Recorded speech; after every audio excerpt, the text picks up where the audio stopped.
Donc, sans plus attendre, ladies and gentlemen, please make some noise for Jon Landau and Robert Rodriguez. Hello.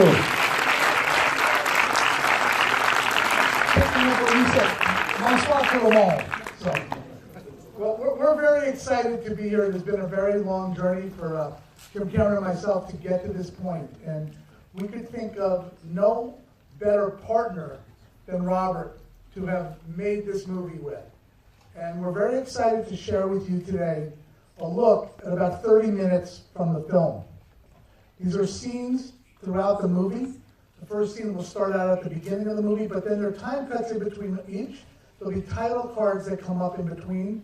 I don't want to take up time standing here now. We want to be able to answer your questions later. So without further ado, please put on your 3D glasses and take a look at the world of Alita and a little introduction from Jim Cameron himself. Cameron said that he was supposed to do the movie, and then you did something that made him say, okay, you're the man.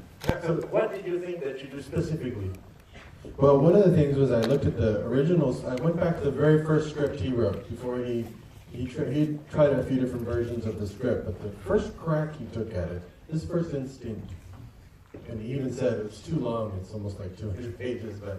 But he said, I think this has the right feel of what I was going for. I said, I want to read your original script because I was interested in working with that if it worked. And it did. It was just so bold and beautiful film. His version of the manga and the story he told, the cinematic story, I could just identify with so many of the characters. And it was just too long, really. It really, when you read it, this is from a director's description, and his description is so well, you felt like you could picture the whole movie. And what happens sometimes is when you write a script and it needs some work on it, someone will go, another writer, and they'll just start rewriting it. And I didn't want to go rewrite it. I just wanted to edit it down to length and keep as much of the essence of what he had. So he wasn't reading a new script, he was reading his script just tighter, so that takes some work. But what I gave back to him was something that he couldn't figure out what 60 pages I cut out, because I kept the character stuff and took some of the action and things out that wasn't as important to him. I know what's important to him is story and character, that you're involved with the characters before this happens.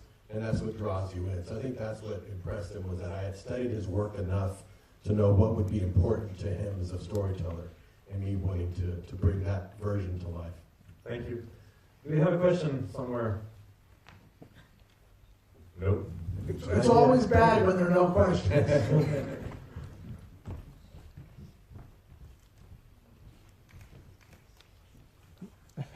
Bonsoir, je suis désolé, mon anglais n'est pas assez bon pour que je me permette de... I will translate, no problem. Parfait.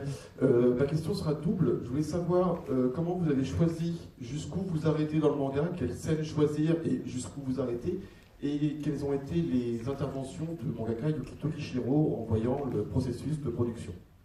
Okay, so it's exactly two questions in one. The first question is, how did you know when to stop in the manga story for this movie?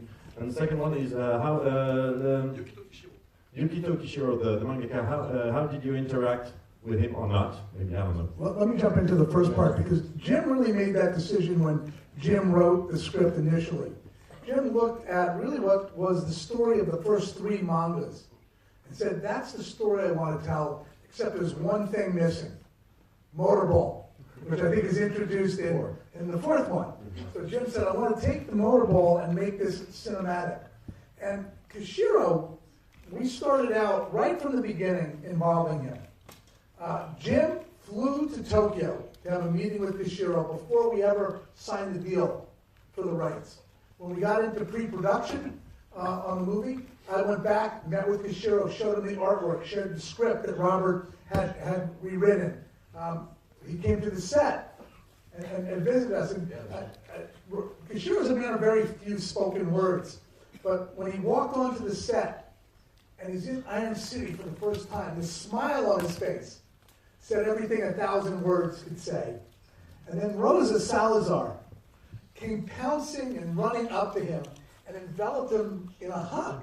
And he sort of was taken a little bit aback, and she stepped back and he said one word, Alita. And that was it. Another question somewhere around here. You are not going to do the second question? Okay. This one, he answers both. Okay. You are doing the first 2 arcs of game, Battle Angel Alita. Does it mean you will do more movie if there is success? What is the condition to make Battle Angel Alita 2, 3, 4, 5? That's up to you, the audience. You will tell us. We'll make as many as you want. I think, Kishiro created a world that we could tell many stories in. Robert and Jim have talked about other potential stories of where to go with this. We've left our sets standing in the back lot of Robert's studio. And so the audiences will tell us. Good.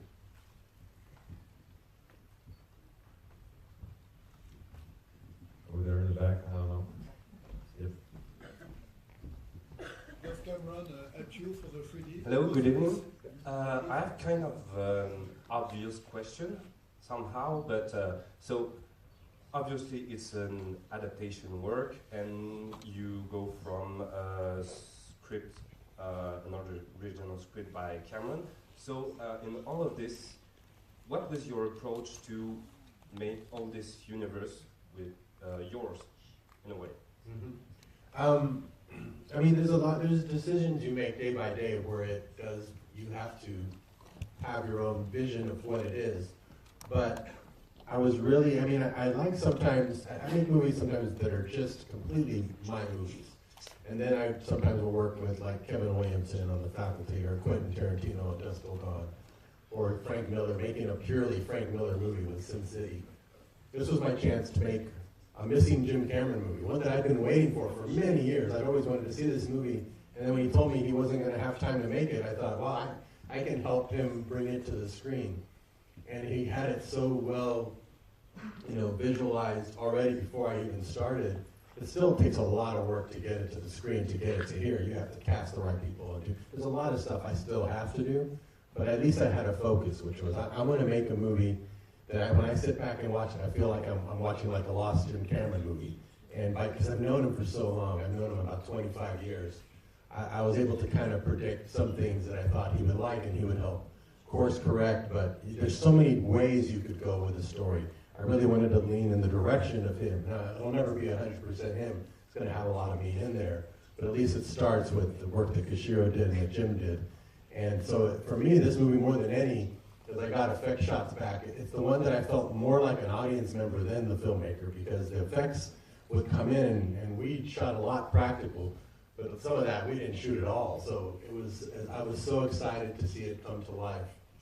It was exactly as I envisioned on the page when I read his very detailed script, but it takes a lot of work to get there. So believe me, there's plenty for me to do, for sure. Plenty for Robert to do.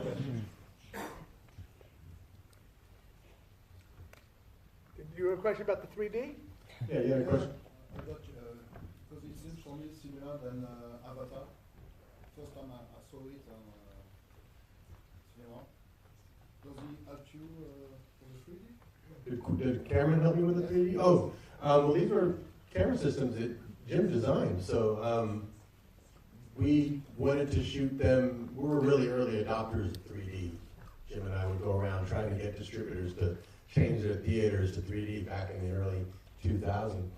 And we knew we couldn't do a conversion on this. We had to shoot really for real 3D, and it really is a difference. It looks amazing, even on the set when you're filming it. So he definitely has a way of shooting 3D and builds his systems a certain way to deliver that kind of immersive picture. So, also, if you really look at the history of recent 3D, while we might have developed the camera systems, Robert actually filmed the movie with those camera systems before we shot a feature film. So Robert knew the sensibility, and in looking at what we do and how we approach 3D, we look at 3D as a window into a world, not a world coming out of a window. And we want to create a more engaging, immersive experience for audiences, and that's something that Robert, just in his filmmaking, he showed us that he embraced that even in doing, going back to Spice Kids. So it was a perfect synergy. Bonsoir. Bravo pour les images, c'est très impressionnant. Je voulais juste savoir comment est-ce que vous avez réagi après le premier trailer et le petit bad buzz qu'on a pu voir sur sur Internet, notamment au niveau des yeux de Alita. Comment est-ce que la production a réagi et comment est-ce que vous avez, même James Cameron d'ailleurs, comment est-ce qu'il a réagi? Okay, so first of all, congratulations, it looks amazing. And second, how did you react when there was, after the first trailer, when there was some bad buzz on the internet about how big the eyes were, and how did you react and how James reacted? Well, first, let me say, when the first trailer for Avatar came out, all people were talking about were the blue Smurfs. So, let's keep that in perspective. I remember that. We originally weren't going to put a trailer out that early because we had just started, the post-production process. And originally this movie, it was scheduled to come out during the summer. So we were looking at the Christmas date, and Fox really thought we really should have a trailer up. So we did some special shots just for the trailer. Those weren't the final shots at all. And we were still working out. There's a lot of work to do to create her. And so we put it out. And there was people who thought that, oh, the eyes are too big, and they react very. I remember people reacting at first to Avatar the same way, like not understanding what it was until they get used to it. It's something very new, and I was curious to see what Jon and Jim would say about the feedback. So I watched very closely, and I didn't hear anything. So I thought, I wonder if they'll get a second thought and make us shrink the eyes. No, they didn't hear anything. So they must be used to this kind of reaction, knowing that they have a vision, they just keep going forward. So it was very curious. Then I got a call from Jim. He did want to work on the eyes more. He goes, yeah, there's something about them that's not quite right. We actually have to make them bigger. I went, bigger? Really? And he said, I went through this on Avatar. So if you compare the two trailers, you'll see, and people have made notes saying, hey, look, they made the eyes smaller. No, we actually made them bigger. The eyes are actually the exact same size, but he said the irises have to get bigger. They actually have to be bigger to be more in proportion. So if you look at the comparison between the two trailer images, you'll see that her iris was actually smaller originally, and now it's much bigger. He said, you should increase the size by, I would say 30%. I was like, really? And he said, or, you get away 15 to 20%, but I would go 30. And I said, wow, and that's the thing with Jim. Always just follow Jim. Look at his track record. He can see around a corner when no one else can. And whenever I've just followed him, you end up in the promised land. So we went, and sure enough, it does look more real that way, even though it's far from being a human eye. But that's the genius of Jim. Trust in Jim, what he's talking about. But that's fun. It's fact that we actually make them bigger. Shirts made trust in Jim. Trust in Jim.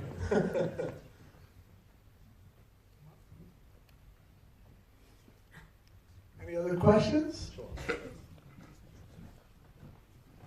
We can't see a thing with the lights. Thank you for this opportunity to ask you questions. Yes. And as a filmmaker, you've got a very wide spectrum of movies that you've made. Planet Terror, Dawn of the Dead, Sin City, Spy Kids. As a storyteller, how difficult is it for you to come out of the universe of one movie before you make the other movie, to effectively show it to show your dream to the audiences? How difficult is it? What is your method? How difficult is it to show the movie? What do you mean, like just to be able to switch from? I'll speak from what I know of Robert. You're thinking that Robert finishes one project before he starts thinking about another. He doesn't. In that head, under that hat of his, he's got story after story after story, and I know that because he's always telling me, he's always showing me things that he's working on that are over the horizon. So Robert is truly an auteur filmmaker. So like Jim, he writes. And because of that, as a director, he doesn't have to wait for someone to present him with the script. He can take an idea in his head, he can write it himself, he can find a partner to write it with. Robert, while we were doing this, just shot a VR film. Virtual reality film. With Michelle Rodriguez about action, 20 minutes, because it was in his head concurrently. Yeah, so it is a lot of fun to have many projects. Sometimes, and Jim's the same way. Like when I showed him Desperado, when I just finished it, and we went to Lightstorm, showed him Desperado. While he was watching it, he let me read one of his scripts that he had been working on, that he had just finished. It's called Avatar. 10 years before he made the movie. So sometimes you have projects that have been going for many, like this one, almost 20 years. So when you're finally, is the right time to make it, you find the right people, you can't wait to get it out, but it's not like it's one after another, oh, now what do I do? You usually have a back catalog. As a writer of movies, you can't wait to do. I've got about 10 movies that I would love to do still, and I'm trying to figure out when and how.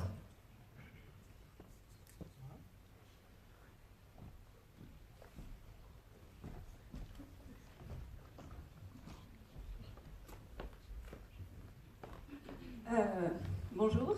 Bonjour. Je voulais vous demander, en fait, si après Alita ou Gun, vous avez pensé à adapter d'autres mangas, en fait. Parce qu'en règle générale, les lives adaptés des mangas, ce sont des catastrophes. Et là, de ce que j'ai vu, c'était franchement pas mal. Donc je me demandais si vous connaissiez d'autres mangas, si vous vouliez les adapter et si vous connaissiez la saga Gundam.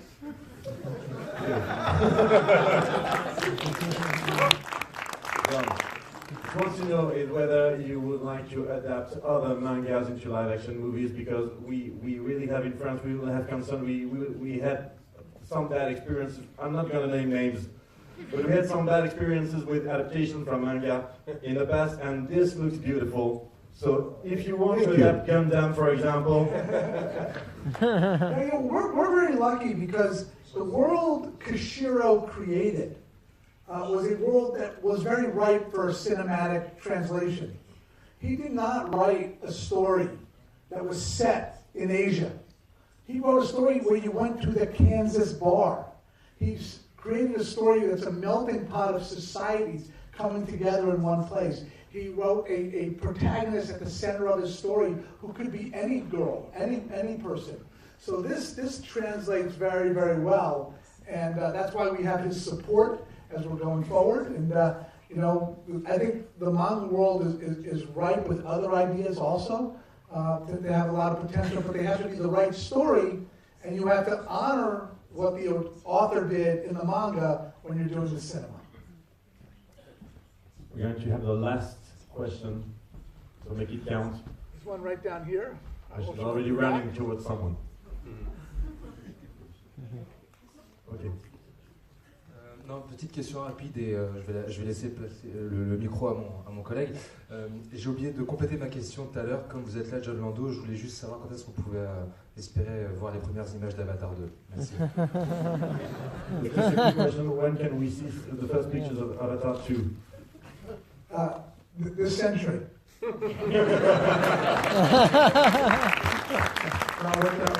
Rob and I want to thank you all for coming here today. Thank you for being such a great audience. We're going to be back here in Paris in January when we're premiering the whole movie, so we look forward to returning and sharing the whole movie with you. But for now, merci beaucoup. Thank you.